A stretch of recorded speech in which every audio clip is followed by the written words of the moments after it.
So, good afternoon, everyone. Thank you for coming. Today, we are going to be talking about cybersecurity. Back a year and a half ago, we did a very extensive study to understand why is it that industry is always saying young people don't really have the skills they need to kickstart their career in the cybersecurity industry. On the other side, we have education saying we're doing our best. Why doesn't our curriculum match the needs? We found that there are many gaps in, first of all, expectations, but secondly, evaluation of skills of young people entering the cybersecurity workforce. I'm Janice Richardson. I'm representing the Education and Skills Working Group of the IS3C Dynamic Coalition. I introduce you to Wout de Natris. Wout is the coordinator of the Dynamic Coalition. Can you give us a couple of words about yourself, please, and about the coalition? Yes, so my name is Wout de Natris, and I run my own consultancy in the Netherlands. And next to that, also a co-owner of a cybersecurity firm aimed at cybersecurity for SMEs. That is not what I want to discuss with you today. Is that as Jenna says, I'm the coordinator of an Internet Governance Forum Dynamic Coalition on Internet Standards, Security and Safety. We started this coalition at the virtual IGF of 2020, and since then we're able to start very different sort of working groups on this topic of Internet standards deployment. Our motto is to make the Internet more secure and safer. And our goal is the faster and widespread deployment of security-related Internet standards and ICT best practices. So, for example, our website designed secure, according to the OWASP Top 10. Are there best practices in IoT security in place when you procure or purchase an email system or hosting services or IoT devices? That is what this is about. These standards are there for sometimes decades, and they are very slowly deployed. And that is what we would like to change, so that an email is sent secure, routing over the internet is secure, the website is secure when you purchase something from an internet shop. This topic can be approached from many angles, and we do. Is there a common understanding of IoT security by design policies in the world? Or for procuring ICTs and security by governments or in industry when they manage their supply chain? Is there commonality in emerging technologies like AI, the metaverse, or quantum, or is every country inventing its own wheel? How to close the skills gap in tertiary cybersecurity education is included here as well, but does the education include these standards and these best practices? And how to address decision takers so they decide positively on secure by design ICTs and deployment of standards. IS3C has working groups on all these topics and may have more to come in the future on different ones. Professional researchers like Janice work with volunteers on these topics and are sponsored by different organizations to do the actual work. In Kyoto at the IGF, we expect to produce at a minimum 4 reports or toolkits for the world to work with. And you can join us by signing up to our group through the IGF website, or you can learn more on our website, is3coalition.org. Thank you, and be ready, because you also are going to work during this session. We are going to vote on 3 topics. Not yet, I'll tell you when, but have those mobile phones ready. Our next speaker will introduce herself, Ksenia from ASOC. Yeah, thank you so much. My name is Ksenia Gnitko. I'm here as an ambassador of Internet Society. I'm a tech professional. I worked in the field of STEM education for about 10 years, and I'm a former cybersecurity researcher myself. I'm looking for this conversation. Thank you. And Julia from Poland. Good afternoon.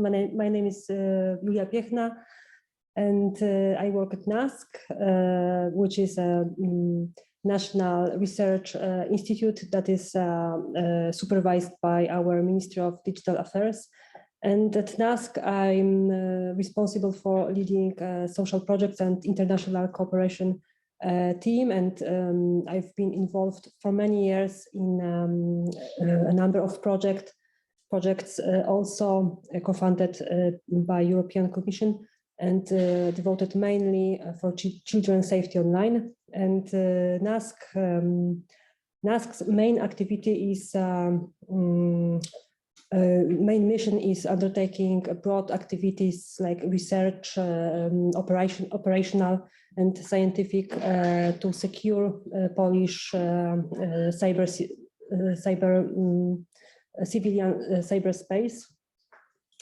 And last year we joined the research conducted within the Dynamic Coalition, and from that time on, we are trying to address recommendations that come from the research, and also we are trying to set up a hub together with our partners presented here. And yes, thank you. Right, so we know there's a gap. We know we need to do something about the gap. I'm going to turn to Wout.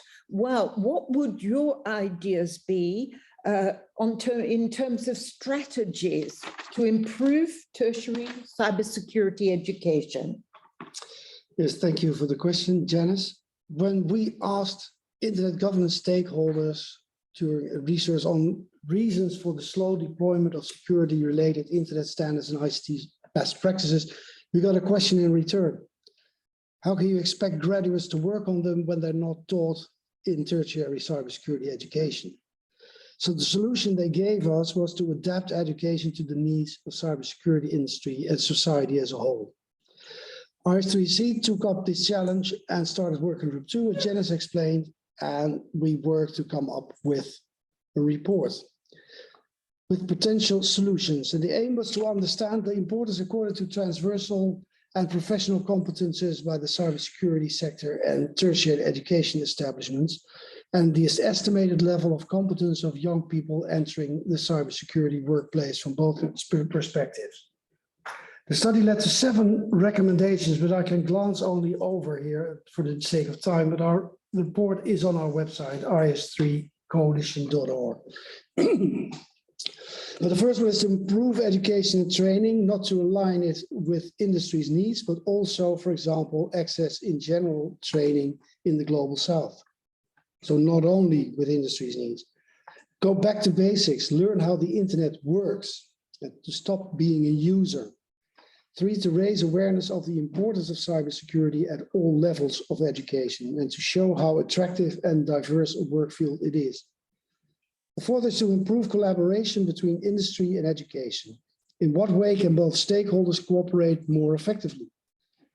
To boost diversity, there's a strong need for more women in cybersecurity and for youth in general. To upgrade recruitment procedures, modernize recruitment to attract another audience into the workforce. And the final one was to scale up knowledge sharing and good practice. So the research has identified several good practices, and what works well should be known better around the world. A statement made by someone from the field sums it up nicely. We need to break down the silos by getting people with different experience of expertise to work together to cover the big picture. So IS3C has unearthed the theory, and we've done it twice now. We started with my general opening and now with the report, but how to move from this theory to practice, how to get the relevant stakeholders, industry, cybersecurity experts, educational facilities, ministries of education, and students together, and how to make them agree on an action plan, taking into account the needs of different regions. I3C has developed the concept of a cybersecurity hub as a potential way forward, which will be presented on later by Janice and Julia. And I think that that is the way forward that we should move. Thank you. And I'm very interested to hear what Ksenia has to say about strategies, because she wasn't involved in the research. Yes, I wasn't. First, I think when we talk about professional cybersecurity, we actually refer to two different things. One is the ability to design, develop, and maintain secure and reliable products. And the other one is the ability to conduct cybersecurity research, such as cryptanalysis, vulnerability research, investigation of cybercrime, etc. These are two different skill sets that require different approaches in education. We need a lot more professionals of the first type, but luckily, teaching people to build safer products is easier than teaching them to be researchers. Like, you don't need to have a degree in cryptography to implement an existing encryption protocol in your product. All you need to do to make your product safer is to use the right tools and follow standards and protocols. And I think this is a place where technical community can step up. We can create and share easy to follow guidelines and an instruction on how to enhance security. As for the training for cybersecurity researchers, the mentioned study shows that the domain-specific knowledge of students is moderate at best. And they are the ones who should be advancing the state of the art. The reason why students are failing in that is a lack of real-world practice. You simply cannot learn things such as vulnerabilities and exploits without examples of them. And surprise, providing those examples could be viewed as a proliferation of malware. To put it bluntly, teaching students under realistic conditions might be considered a crime. We don't have an explicit regulation allowing to use potentially malicious or dangerous software for educational and research purposes. It is a gray zone. It leads us to a situation where educational professionals cannot teach and students cannot gain needed knowledge and experience. I believe that we need to update European laws on information technologies. We should have those regulations on using potentially dangerous software in the learning process in order to close the gap. That's all for me. Well, now it's your turn. I really picked up a few things here. We need to start collecting good practice examples. Secondly, new in training models, which our study has shown are really weak at best. Can you please put up the code, take out your mobile phone? It's your turn to vote. Take out your mobile phone. You're going to go to yes.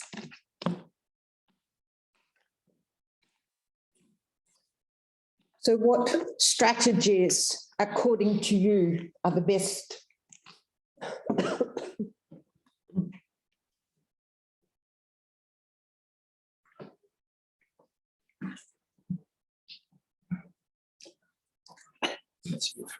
Yes, we don't see it. So we rely on you? We rely on you. Okay, Maciek, can you tell us what's going on there, please, on your phones, because we don't see it.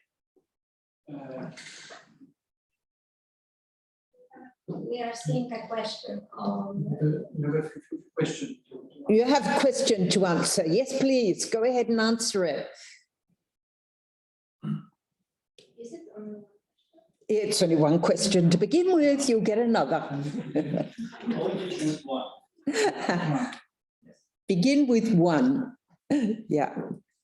So strategies, which ones seem to be the most favorable strategies?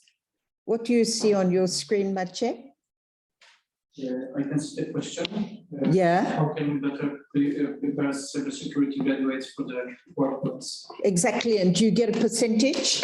I can see 45 people, but I don't see results. Okay, we'll see the, if you click on the button at the bottom, you should be able to see the results. But the voting setting is locked. What? Were you able to vote? I think that we can send an answer, but we can see them. We can't see the results, okay. We'll look at the results afterwards then.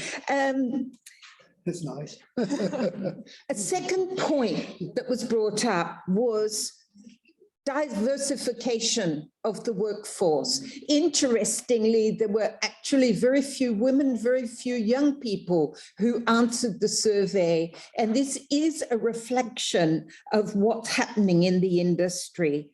How can we diversify the workforce? What are the strategies we can use? Can you start, please, Julia, on this question? Yes, actually, the need for diversity was very highlighted during this research. So I have a few notes, quite a lot, but I try to be very brief. So actually what I would like to emphasize at the beginning is that challenging stereotypes and biases is crucial in increasing diversity. So educating about biased algorithms and also understanding psychological processes behind stereotypes is necessary.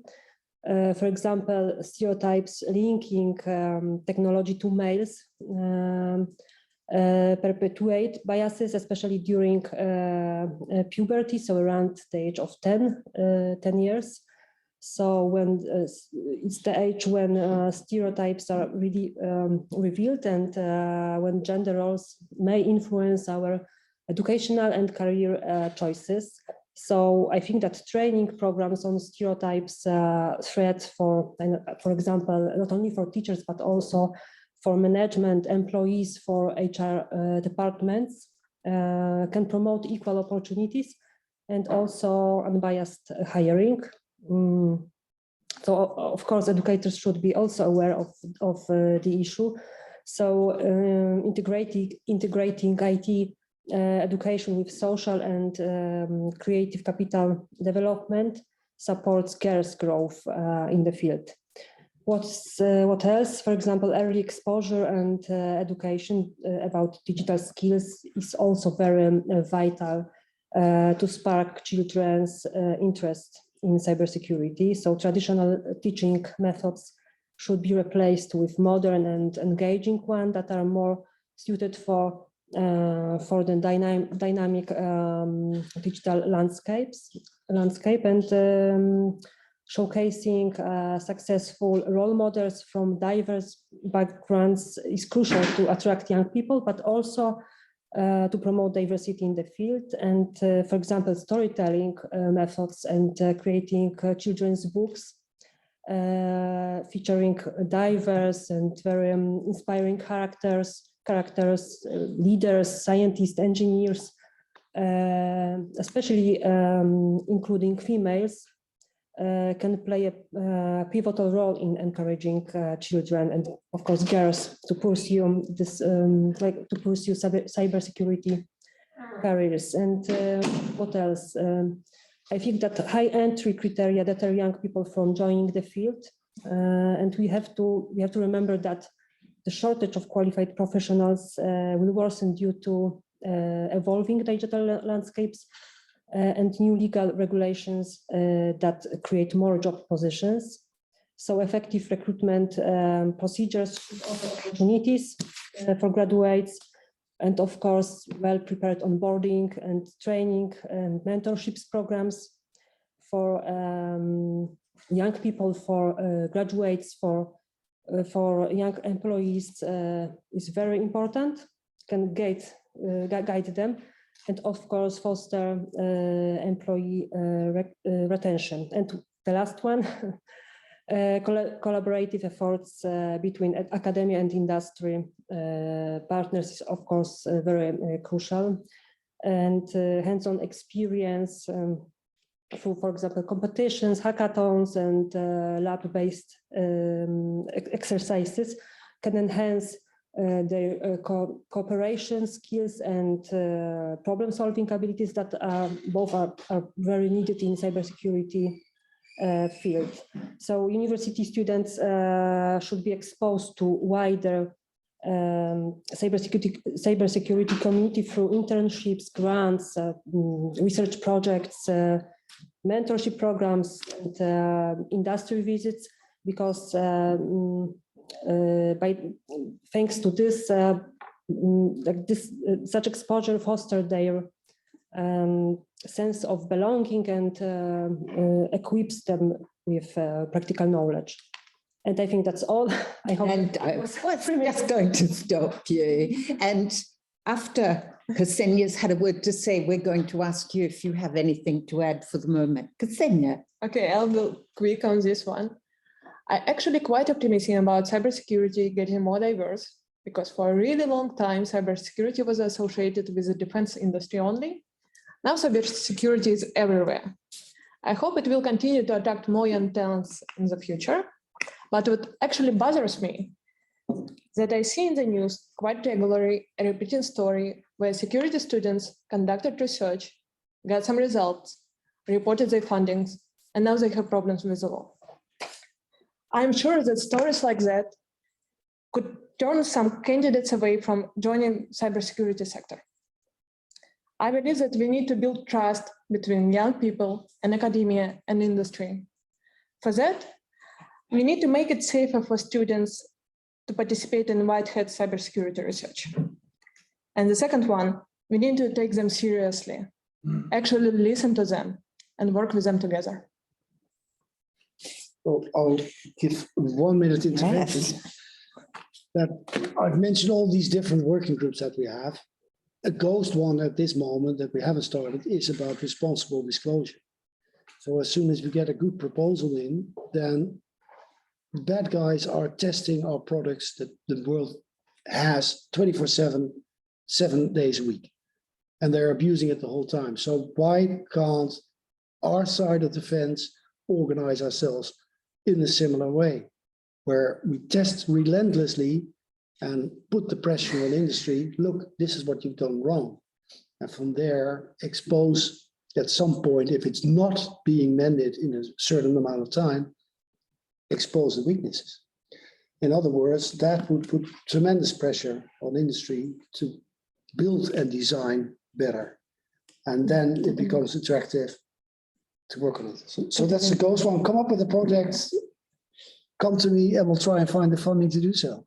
And actually, we had a webinar on the 24th of May, and we will have one in a month's time also, where we bring in also people from very different backgrounds. There we had an ethical hacker who underlines the importance of really encouraging this ethical hacking, because she tells us it really helps people grasp the opportunity and even encourages mid-career transitions into the cybersecurity industry. I'd be interested in hearing your thoughts. Has anyone got a question, an idea to put forward? This is meant to be an open space.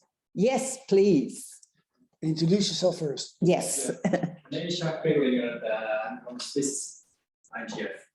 I'd like to ask a provocative question, which is the concept of lock and key is around for thousands of years. Why is it so difficult to just bring this in the heads of kids?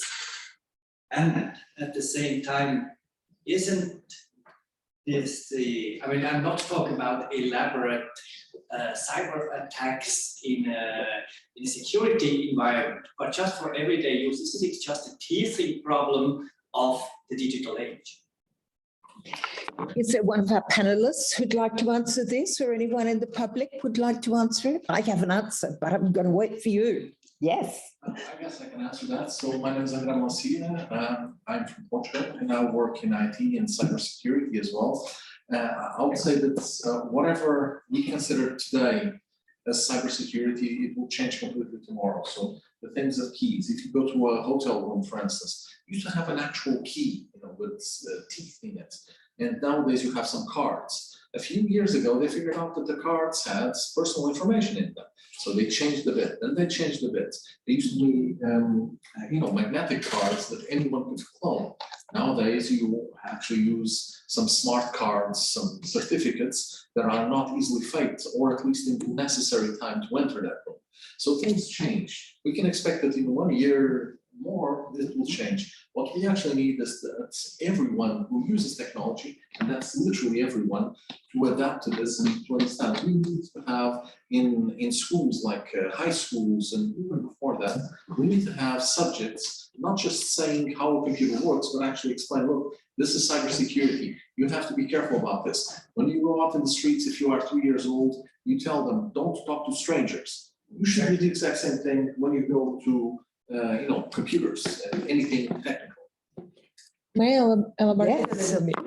I think this is like should become a basic literacy, and we should not forget about elderly people, because cyberspace evolving in such a great pace, and it's hard to keep your threat model updated to the moment. So when we're talking about general cybersecurity education, we need to focus not only on children, but also on elderly people as well. And one thing that I'll come back to you in a moment, one thing that we did find, and it came out again and again and again, as Wout said, young people are not learning about how these things function. They have absolutely no idea. They don't know how the internet works, how the cloud works, and therefore, how can you learn to use that lock, that key, if you don't know what the lock is and what it needs? You have an idea, and then we're going to jump into the next segment. Yes, please. Well, basically, this is sort of wrapping up the things we've heard. Could you introduce yourself, please? Oh, yes, sorry. From Serbian Domain Registry.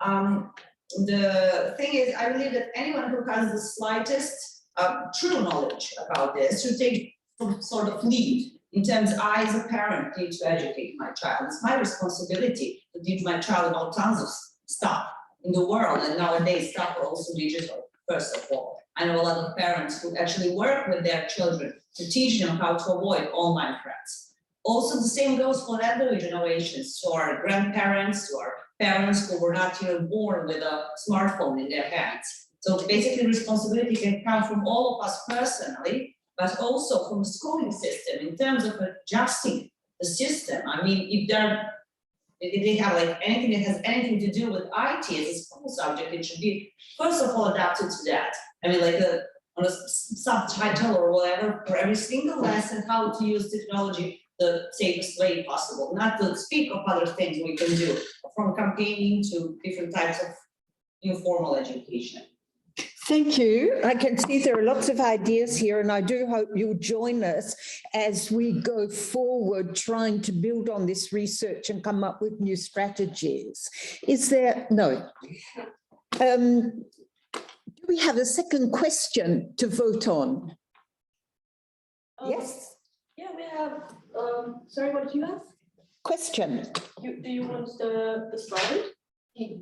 The next question, please. If you can put the question up for everyone to answer, or maybe you already have it. Can you activate the second question?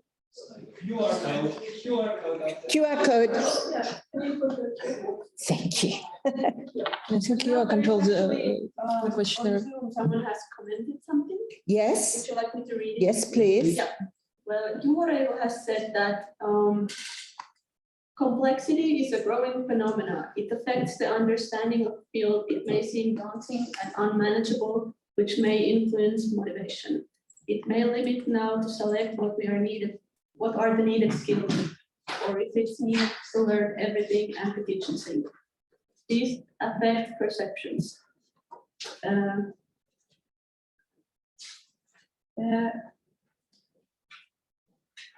may be a typo, but Yes. PR may seem too difficult. How to tackle this, or is this a more advanced level challenge not applicable here? Okay, so I'm going to jump into the next. Can you put up the QR code, please, so they can go to the next question? But already I'm going to jump into the third part of this session. You've heard the ideas. You've heard that we are planning to move forward together. One of the big ideas that have come up, build a cybersecurity hub, a place where all of those stakeholders that you mentioned earlier can come together, exchange information, etc. But I'm going to immediately turn to Julia to come up with what would be the goal, what would be the role, how would it function? What is this cybersecurity hub we're talking about? Mhm. So everybody can vote now in the meantime. Yeah, we're just opening the slide. You can vote and vote and listen. We're into complexity. Okay, so what is very important when thinking about setting up a cybersecurity hub, I would say that an essential aspect to be considered is to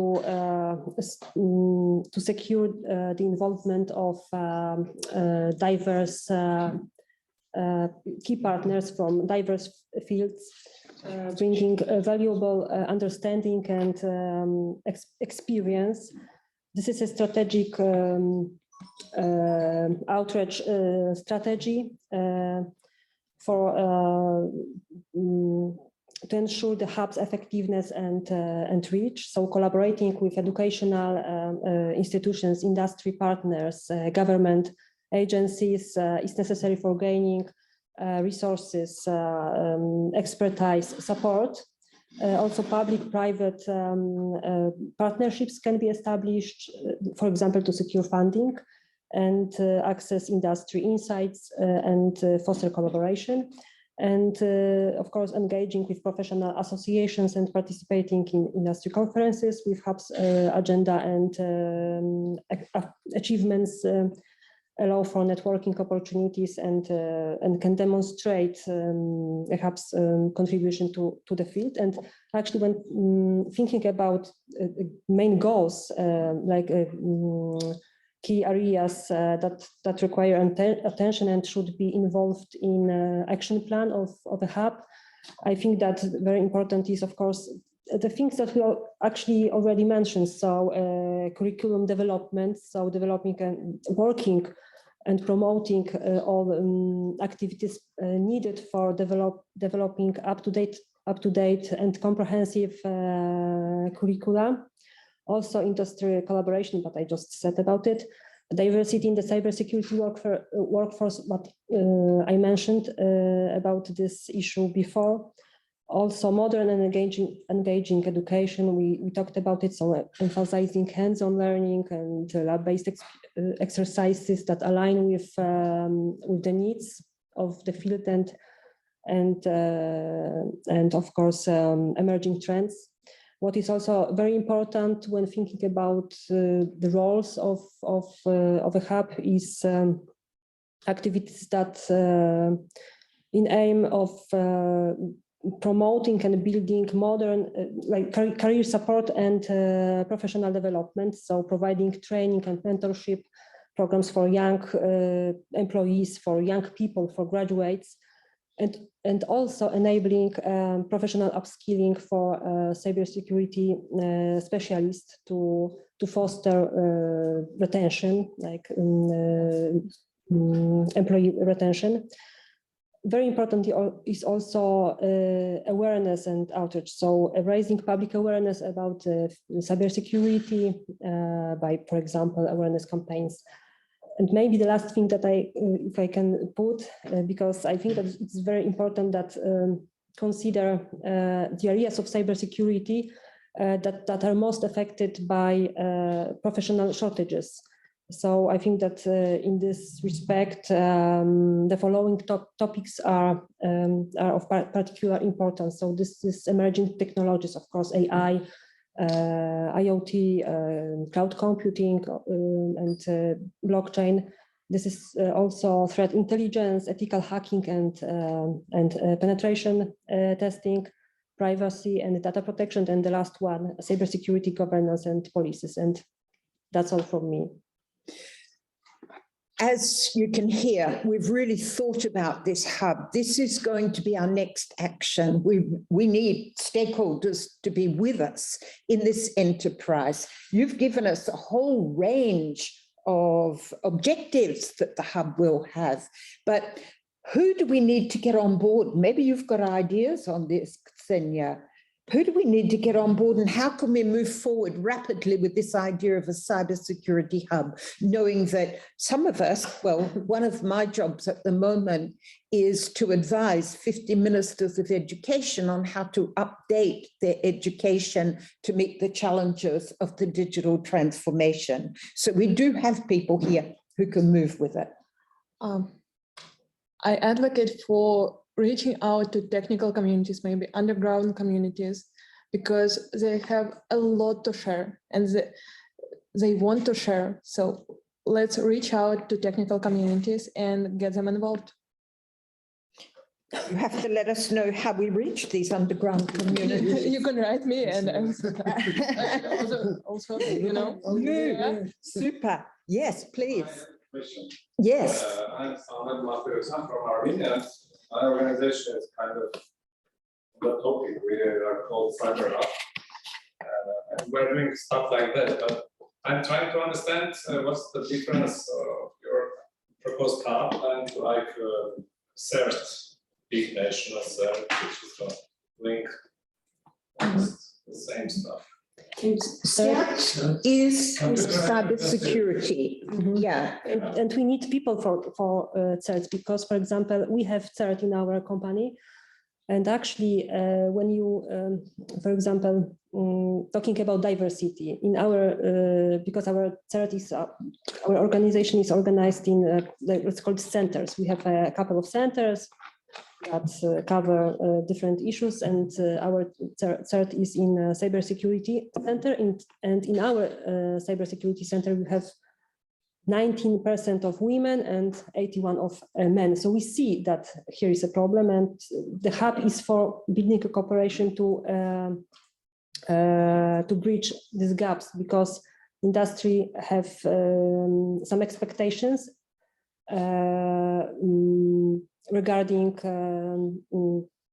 skills of young people that are coming as the employees, and actually these employees, their skills are not as like the new boss would like to have. So we're trying to get more young people better prepared and more women, and of course it's not the main, not the only goal of a hub. So but CERT is something different. And more involved communities, as I understood. Communities from all areas. About 16 years ago, when the IGF and the EuroDIG began, and I kept talking about education, no one wanted to hear it. Education does not meet cybersecurity, or very rarely. So we need to bring in all of the stakeholders, which leads me to ask you to vote for a last time, please. And then Wout is going to look at the findings of the 3 questions while we continue our discussion. So the question now is, what would be the main purpose of a cybersecurity hub?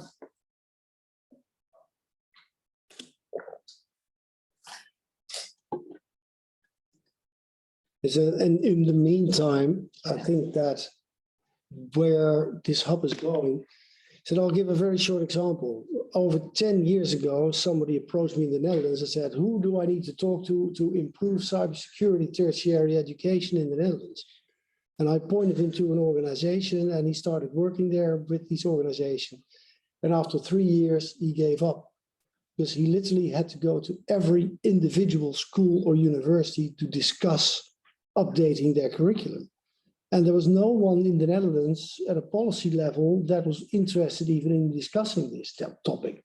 So he gave up, and he gave up so bad that when I invited him to join this initiative, he said, why bother? Nothing will ever change. So what this hub should be doing, in my point of view, is also look at the arguments that have been used so far. Are we talking to the right people if we want to update this curriculum? Are the right people involved? So that's why I want to make this, in my opinion, as broad as possible, and that should include students. So I'm glad that the youth diggers are here in great numbers, because it's also your future, and the future that everybody comes just under you. So in other words, how can we bring this energy together and create a narrative, to use a modern word, that actually convinces people in a leadership position to change the way that we move? Because the way it's been done so far, there are not very much good examples that we found. And that if we found them, they're individual. But that is a part of the story, perhaps, that we should be bringing out. So let me stop there, Joe. Yes, and if we look at the results, of the first question, Wout. Yes, and I'm very glad with that answer, actually, because it does go in the direction that we would like to go, at least first, and that's improve industry education collaboration. So that in the end probably may lead to improvement. Research industry needs to update the curriculum, that is 7%, and the tech security for elementary school, teach cybersecurity for elementary school is 33%. And that is a topic that we may tackle next. First we go for tertiary, and then we go into more general. Then how can we diversify the cybersecurity sector workforce? And that's a very evenly spread answer, more or less.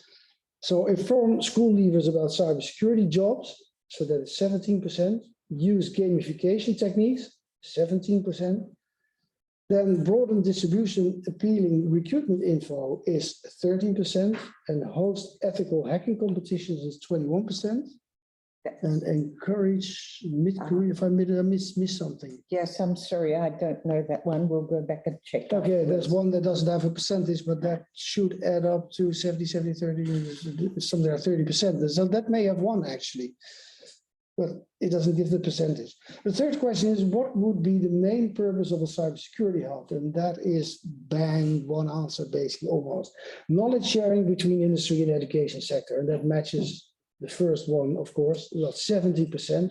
The rest is around 9 to 10%. So that I won't mention them all, but they're almost up at the same level. So we see what's ahead of us. All right. Can I ask you, because we're almost at the end, can I ask you for a couple of takeaways from this session? And then if you can prepare your takeaways so that you can tell us what you've got out of the session. Xenia. I would definitely join your coalition, and let's do that. That's a great takeaway. Right. Thanks, Xenia. We are very happy. I'm looking at for all this at all these answers that we received from you.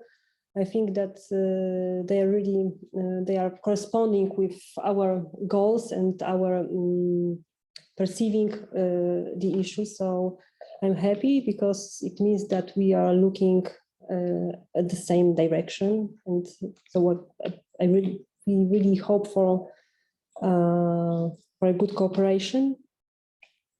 Yes. And maybe we'll set ourselves some timelines so that we really do get things done. I know EuroDIG once a year, IGF once a year, but we have to get really active between. Are there any other takeaways that you'd like to share? Yes, please. Not takeaway, I'm trying to take away something. Your name again, please. How? Sorry. We can join in this community. Okay. See, well, afterwards. Sorry, we should have put it. Yeah, we should have put it on a slide. I'll put you at an old-fashioned card and you can contact me. Yes, I've got some cards in a pocket somewhere. You can also contact me and. Well, I saw a youth digger with her hand up. I'm very interested what you think of this. So please, for everybody, but first introduce yourself. Yes, I'm Sarah. I'm part of the EuroDIG, and I'm a newcomer in cybersecurity. I'm learning now everything, like what has to be learned. And I just would like to stress something that has already been mentioned, that everyone uses technology. So the cybersecurity needs to be the same, should be for everyone. So not only for students, but also for parents, also for older people. And then in the workplace, for industries, for private companies, for for NGOs. And let's not forget that also our public sector and our governments need cybersecurity literacy. We were joking yesterday about what happened in Rome when just one employee clicked on a phishing email and all the city blocked. So this is really needed. So I'm really happy to hear about these initiatives. Thank you. But the idea is that this is a phased thing. First, we do the tertiary education, then we come to lower levels of education and perhaps even training programs that should be made. And also for developing nations, because we got there's nowhere to go for us to learn anything about cybersecurity. So that's a message that's in the back of our mind, but we can't do everything at once. But the idea is to do this over a couple of years in phases, but use this hub idea to develop it. And we need students. So yes, if one or two want to volunteer, you're very welcome to join. Emilia, I see your hand up. Yeah, one comment, and I think that maybe it is not that directly an output from the session, but the point I wanted to make before, I think it's the last time I can do it. So also my thought would be to invite people from social sciences and human sciences into the cybersecurity, because I think there's this problem that people with this background who are not from technical community, they are needed also in this sector, because there's a lot of soft skills that are very important to be represented, like team management or understanding social techniques. And people from the backgrounds other than technical are afraid that they won't understand. The jobs in cybersecurity might not seem appealing for them, while in fact the sector also needs them. Thank you so much. And this has been a very short session, but as you can understand, we're a community. We're working together. Almost every month we do a webinar so that we really meet and start not just brainstorming, but starting to move ahead. Our study was conducted by young people. We actually trained them to go out and do interviews. And this was from Nepal to Ghana to Senegal. So we are trying to involve the whole community. I will sign off here. I'm sorry we sort of rushed it. I would love to hear a lot more ideas from you and from the panel. Final word to you. As this is a flash session to promote an idea, I think that we've done that. I think what you've taken away a lot, but what I would like you to take away of the Internet Standards and Security and Safety Coalition is that, yes, we do research, but the idea is not to have a very nice report stuck on the IT website somewhere where nobody will find it. We want to move from theory to practice. And we had the report, and now we want to create something that may actually make a difference. And for that, we need help. We also need resources, we need funding. But that's something that we will be talking about with different organizations through the coming months. And hopefully in Kyoto, we will be able to announce this hub where the work actually starts. And then we'll see how far we can take it. But we want to translate things into practice. And I think that is a goal that makes us different from a lot of other organizations. So with that, I want to thank you for showing up in these big numbers. I don't know how many people were online, but thank you for joining. And thank you for being on the panel. And thank you, Janice, for organizing it. And I wish you a very good EuroDIG and a nice reception in wherever it is. I have some cards here.